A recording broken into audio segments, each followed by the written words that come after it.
All right, this one's a little different.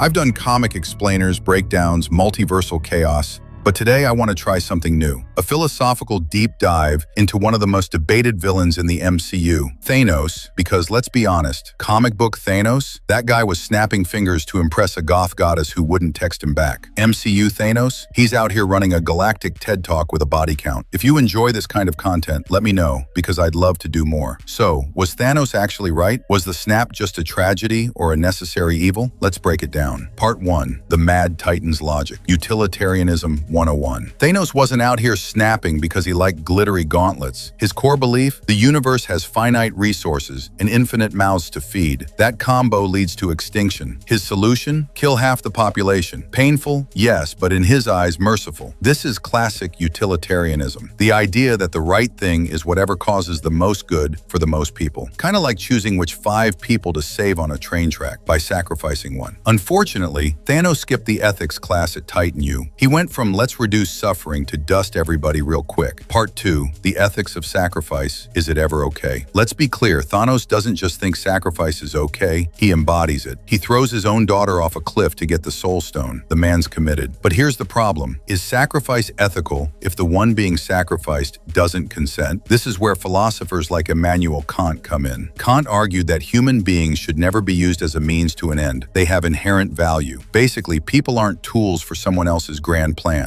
You can't treat life like Legos just because you have a big picture in mind. Part 3. Good, evil, or just misguided. Thanos doesn't see himself as evil. In fact, he probably thinks he's the protagonist. And you know what? That's what makes him interesting. Unlike someone like Red Skull, he's not power hungry. He's trying to fix something, which makes us ask, is morality relative? To him, the snap was a mercy, but to the rest of the galaxy, it was genocide with style. And let's not ignore the irony. My guy had literal reality warping powers and never once considered infinite food, renewable energy, universal contraception. Nope, just went full Death Note. Quick pause. If you're enjoying this breakdown, make sure to hit like, share it with your philosophy-loving friends, and subscribe for more deep dives. And hey, if you want to see what happens when Thanos actually wins, check out my video, The Day Thanos Won. You can find it in the iCard right now. Part 4. The danger of being too certain. In Endgame, when they find him on the garden planet, he's cooking soup and quoting poetry like he's in retirement. Why? Because he believes he already did the right thing. This is the real danger. Not just power, but power combined with absolute certainty. Philosophers call this the tyranny of certainty. When someone becomes so convinced they're right, they stop questioning themselves. And that's when they stop being saviors and start becoming tyrants. Part 5. Could there have been a better way? Could Thanos have done something else? Absolutely. But Endgame doesn't just close the chapter, it opens up a philosophical one. Was he wrong about the problem or just wrong about the solution? Because we've seen the aftermath. Post-blip, the world's in chaos, people grieving, countries fractured. There's peace, but it's the kind you get after a disaster. Utilitarianism without empathy, that's not salvation, that's trauma. Part 6. Legacy and long-term fallout. Even after his death, Thanos changed the universe. In Loki, we see timelines breaking. In Multiverse of Madness, reality cracking. The consequences of his ideology echo far beyond the snap, and that brings us to us. Our choices might not wipe out half the galaxy, but we still face ethical crossroads, global warming, AI, inequality. Sometimes the villain's question is the one worth answering. What are we willing to do to survive? Conclusion. Thanos lost, but his question remains. Was he right? No. But was he entirely wrong? That is harder to answer. This was something different from me. If you liked it, drop a comment. I'd love to explore more of these deeper dives into characters and what they mean. Don't forget to like, share, and subscribe if this made you think even a little. And if you're in the mood for even more dark Marvel tales, don't miss my full breakdown of When Hulk Ruled the World, Future Imperfect Hulk. It's waiting for you in the end screen. This is Comic Comics, diving deep into the minds of gods, monsters, and everything in between. See you in the next one.